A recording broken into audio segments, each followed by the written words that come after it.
Assalamualaikum warahmatullahi wabarakatuh.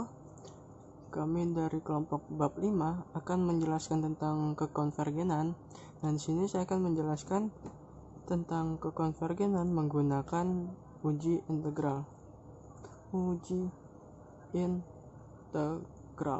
Nah, di sini kita mempunyai deret AK yang dimana AK itu adalah bilangan real, AK sama dengan fungsi fx. Nah, untuk menjelaskan kita lihat dari dua grafik tersebut. Pertama, dua grafik tersebut, luas dari tiga persegi panjang tersebut kita bisa sebut ini A1, A2, A3. Di sini A2, A3, A4. Nah, luas dari persegi panjang tersebut melebihi dari kurva Y sama dengan fx. Maka A1 ditambah A2 ditambah A3 itu lebih besar daripada fx. Nah, coba kita lihat yang satunya lagi. Karena luas 3/4 tersebut di bawah dari kurva, maka A2 ditambah A3 ditambah A4 itu kurang dari integral 1 fx. Nah, di sini kita bisa lihat jika dari integral fx tersebut adalah konvergen, maka sigma A2 A3 A4 ini juga konvergen. Tetapi bila fx-nya itu divergen, maka A2 A3 A4 itu juga divergen. Nah, dari sini kita bisa dapatkan salah satu teorema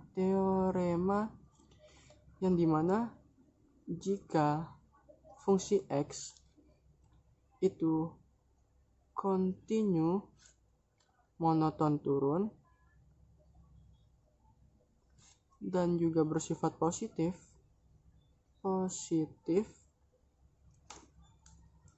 dan juga fk sama dengan ak, maka sigma ak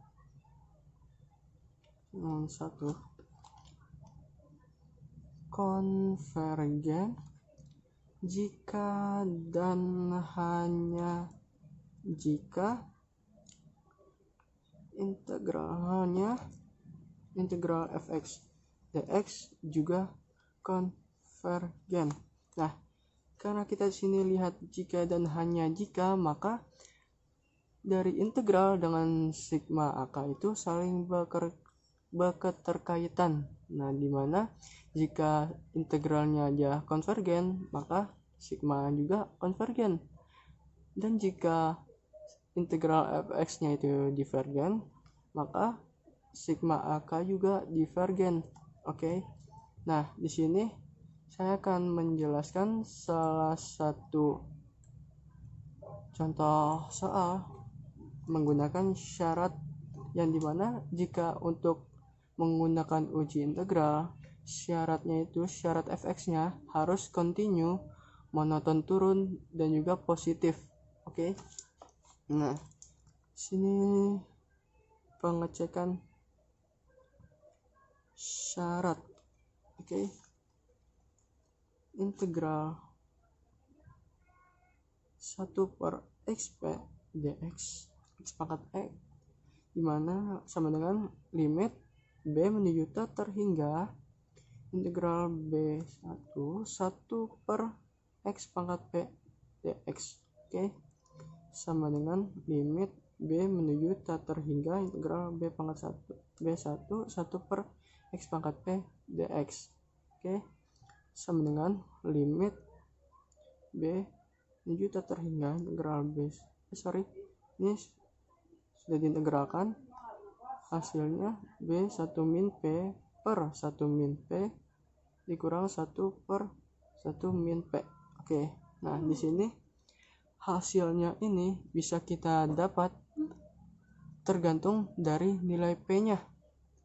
Jika nilai p-nya itu kurang dari 1, maka yang kita dapat nilai b-nya itu positif. Nah, karena b menuju terhingga, maka hasilnya juga akan menuju tak terhingga. Maka jika hasilnya akan tak terhingga jika P-nya itu kurang dari 1, maka hasilnya adalah divergen. Oke. Nah, di sini hasil pertama jika hasilnya tak terhingga maka divergen.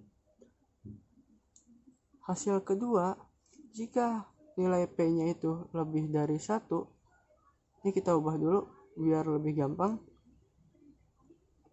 Limit B tak terhingga 1/1 min P B P min 1 min 1 min 1 per min P. Oke.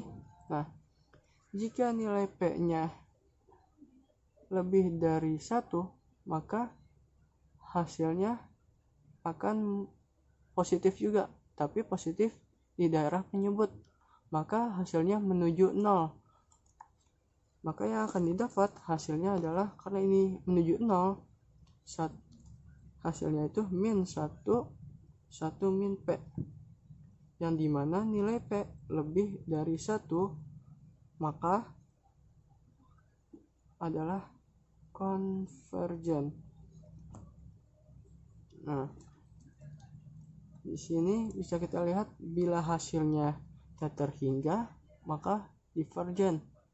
Jika hasilnya suatu bilangan positif maka hasilnya konvergen. Nah, bisa kita ketahui